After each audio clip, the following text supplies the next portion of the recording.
Chili, on va accueillir Myriam de Froissart, petite fille de Françoise de Menton. Elle porte l'héritage d'un acte de résistance connu de tous les Chiliens.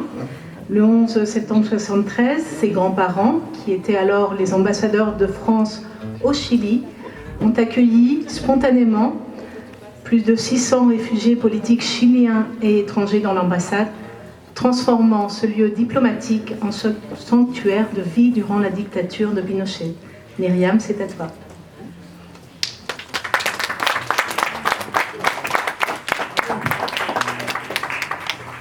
Je suis Myriam de Froissart, petite fille de Françoise de Menton, par ma mère.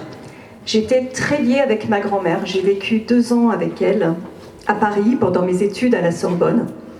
Et elle me parlait souvent du Chili et elle m'apprenait l'espagnol.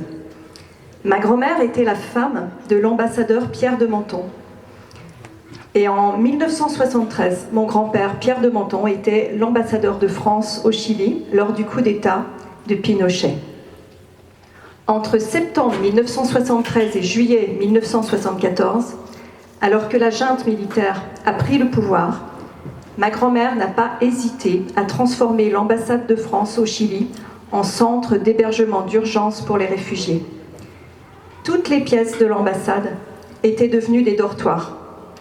La préoccupation quotidienne de ma grand-mère, c'était de nourrir plusieurs centaines de personnes chaque jour et chaque semaine. Mes grands-parents, Pierre et Françoise de Menton, ont accueilli et logé entre 600 et 700 Chiliens menacés de mort ou d'emprisonnement par la dictature. Aujourd'hui, je réalise vraiment tout l'héritage spirituel, toutes ces belles valeurs léguées par ma grand-mère. Françoise de Menton a raconté 111 jours à l'ambassade en présence des réfugiés dans un livre qui s'intitule « Les carnets de Françoise ». Je suis tellement fière qu'on parle de ma grand-mère ce soir, car Françoise de Menton, c'est un exemple d'immense générosité. Elle aurait pu se contenter d'une vie facile, d'une vie de femme de diplomate, mais sa priorité a été de protéger les Chiliens afin qu'ils soient et qu'ils restent vivants et libres. Ce soir, je suis en connexion avec ma grand-mère et je vous remercie de m'avoir écoutée.